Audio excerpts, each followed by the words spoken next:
Hi guys, good morning.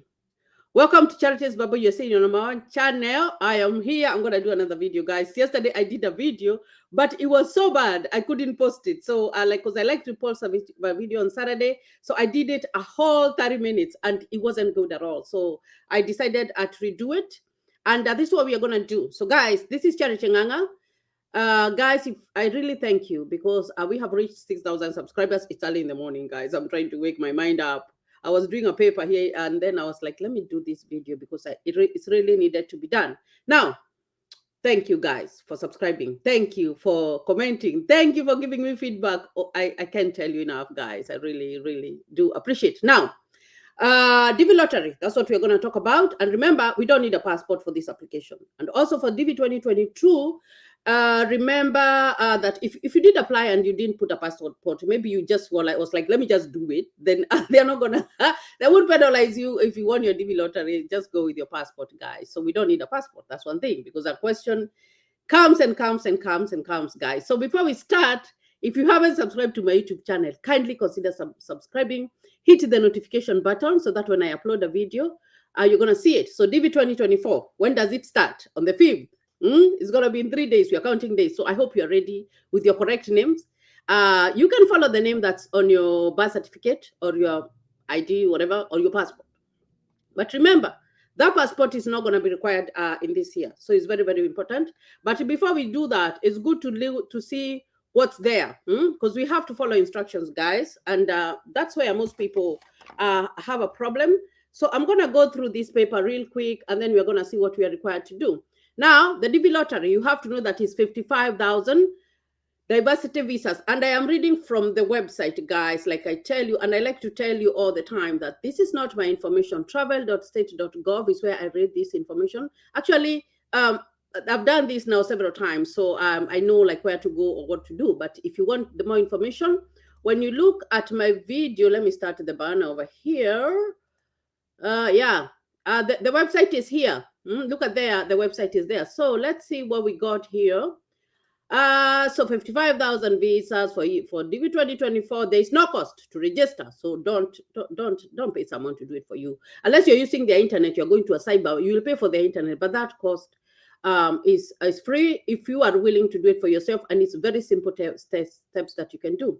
Now, the Department of State distributes diversity visas among 6 geographic regions, and no single country may receive more than 7% of the available DVs in any 1 year. So you have to know that, and that's why there's some people who won the DV lottery 2022, and they texted me. They were like, "Oh, we won. We weren't sent for other information." Remember, the people who apply for the DV lottery are more than these numbers. So sometimes you might not get it, or sometimes you may get it. So it's very, very important for you to do that.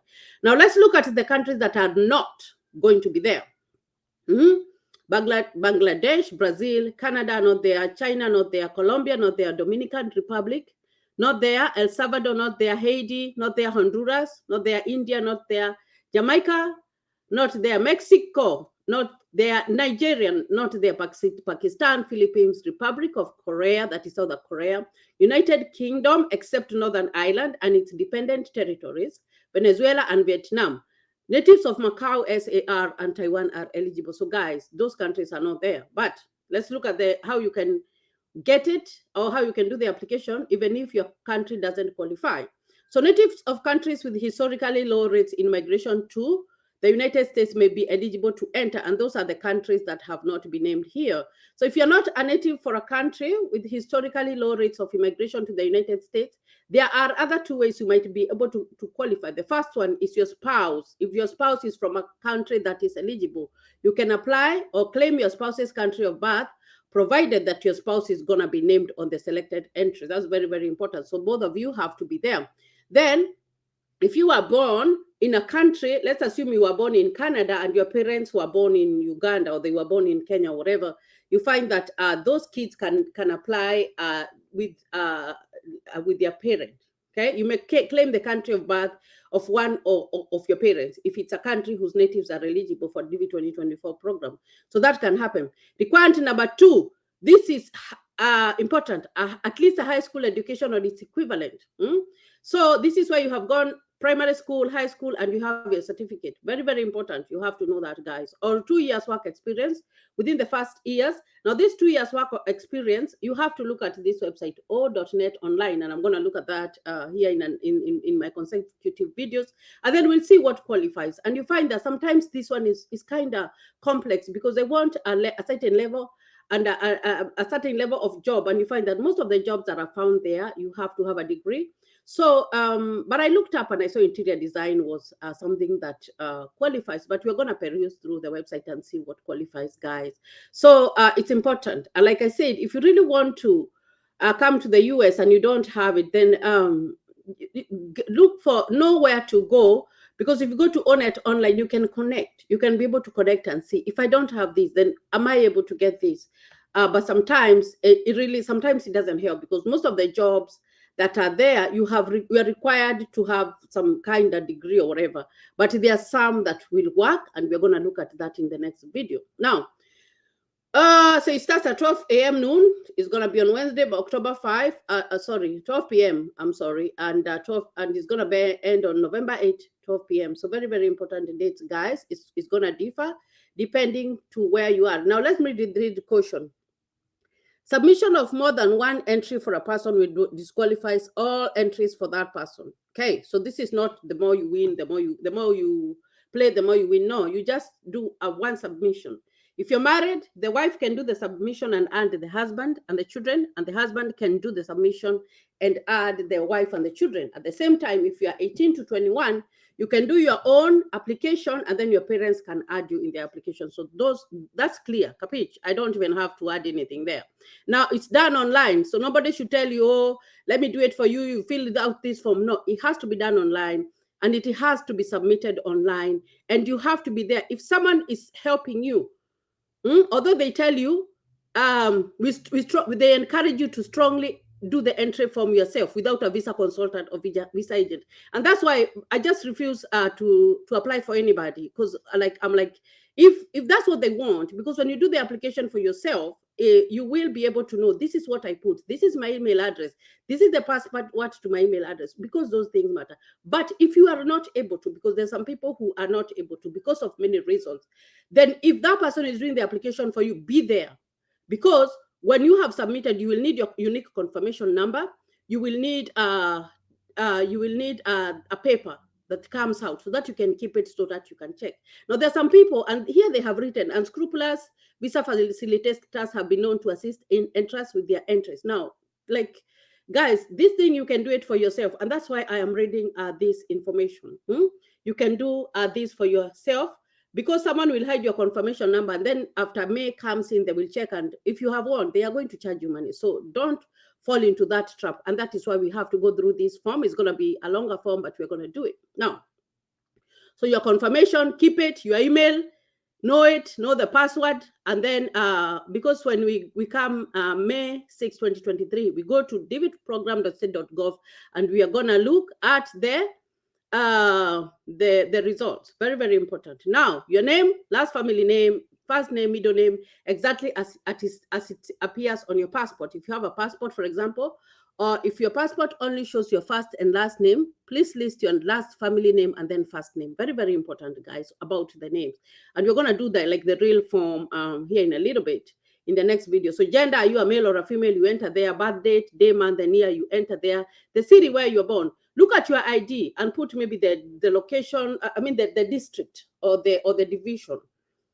Because if you have a passport, look at what's written on your passport, because people are getting confused about this city thing, So even if you enter like you were born in, let's assume you were born in Kiambu, it's fine. But you cannot say that you were born in maybe Kisumu, and then you enter something like, no, I'm not going to talk about Kisumu. Maybe you were born in Kodelo, whatever, and then you want to put that you were born in Nairobi, no, or you were born in Kisumu, no. Just put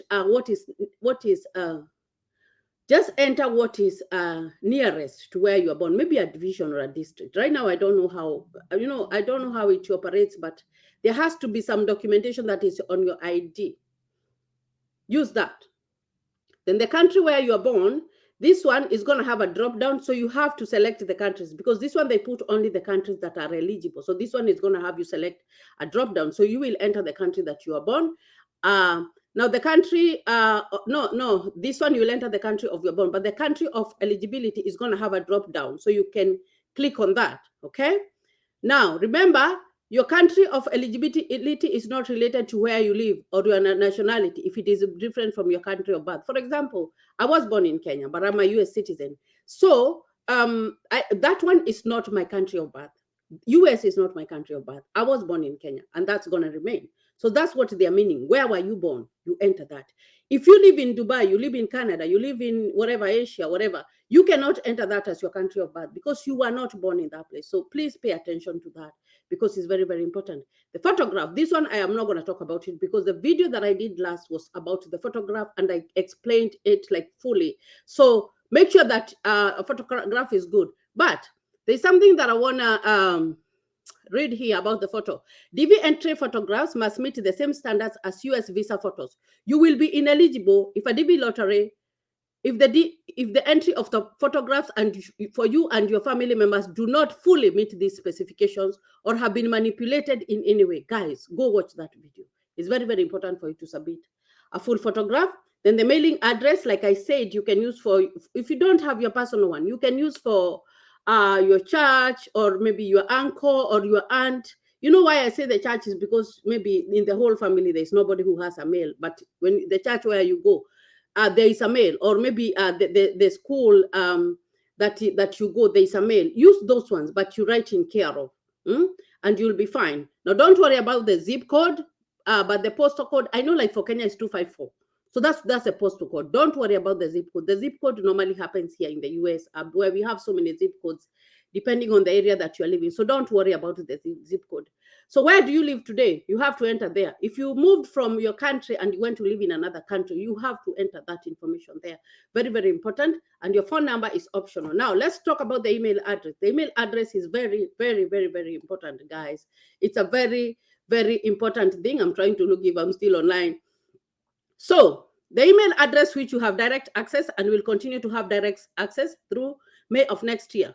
If you check your entrance status check in May and you learn you have been selected, you will later receive a follow-up email communication from the Department of State with details if an immigrant visa interview becomes available. So guys, your email and your password, keep those ones safe.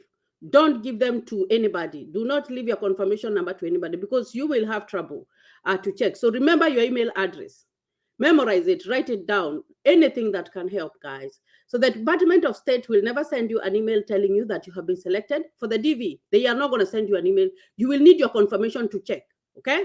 But later, they will contact you with that to tell you about your visa when it is available. Very, very important. Now, there's also going to be the part for the highest level of education that you have achieved as of today. Primary school only, you enter. Some high school or not diploma, you enter there. High school and diploma, that is, you have a certificate of high school, you're going to enter there. Vocational school, you're going to enter there. Some university courses, that is, if you're in the university but you have not graduated, you're going to enter there. Do you have a degree? It's number 6. Number 7, some graduate level courses. Number 8, a master's degree or some doctoral level courses or a doctorate. Now, you know where you fit, guys. So that is what you enter. That is what you enter. And remember, the high school, the diploma is the high school certificate. That's what they are talking about. Now, let's talk about current marital. I think the whole of last month, my videos were dwelling about married. Now, let's look at what they want you to do. Number 1, unmarried, you're single. Married and my spouse is not a U.S. citizen or a U.S. legal permanent resident. This one is very easy. If your spouse has never come to live here in the U.S., you are going to enter that and you're good. But if your spouse lives here in the U.S., you better contact them and ask them their status because no, you don't know the status of people here in the U.S. Especially if someone doesn't have the right documentation, they don't talk about it. So, and even when you are in Kenya, they're not going to tell you that I live in the US and I don't have papers. No, they are not going to tell you that. So you have to know so that you do not create a stumbling block for you. You have to ask their status. And then if you're married and your spouse is a US citizen or a US legal permanent resident, you don't need to enter them, but you can, and you will not be penalized for that. If you're divorced, remember you have to have divorce papers.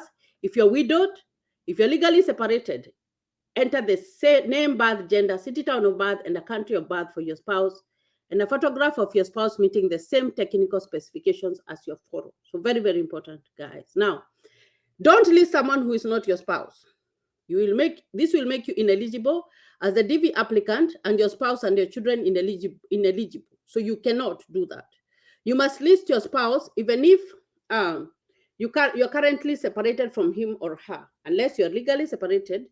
Legal separation is an arrangement when the couple remain married but live apart following a court order. Guys, you have to follow that.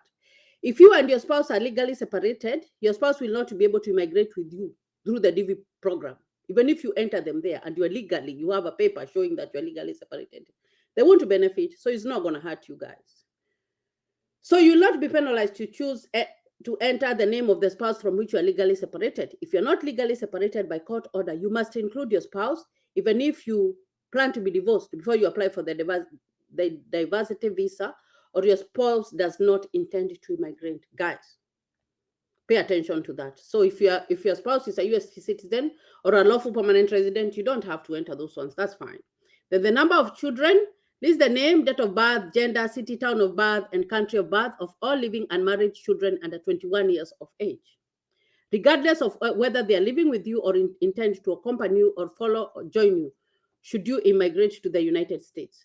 Submit individual photographs for each of your children using the same technical specification as your own photograph. So guys, I hope this is self-explanatory. Be sure to include all living natural children, tick. All living children legally adopted by you, legally. See this one? Let me underline this one. Legally. That means you have the right paperwork for that child. It's not that you have been living with your friend's child or your relative's child and you have brought them up and you don't have the legal papers. That one is going to bring you trouble. They have to be legally adopted. All living stepchildren and who are unmarried under the age of 21 on the date of your electronic entry, even if you are no longer legally married to the child's parent, even if the child does not currently reside with you or will not immigrate with you. So please remember to put that one on. It's important because normally what happens is that if you leave your kids, your stepkids, and they show up or someone calls, you might not get your visa. Now, married children and children who are already 21 older, when you submit your entry, are not eligible for the DV program. If their kids are married or if they have kids, they are not eligible. But if they are 21 and they do not have kids and they are not married, then you can enter them. However, the Child Status Protection Act protects the children from aging out. That is, if you are 21 at the time of application, and by the time it's May, you're going to be over 21, there's something that is going to protect you, the Children's Status Protection Act. So you will still be able to give a visa. So, and if the child, so it is possible that he or she may be treated as though they were 21 for visa processing purposes. So that one, they don't change. Okay.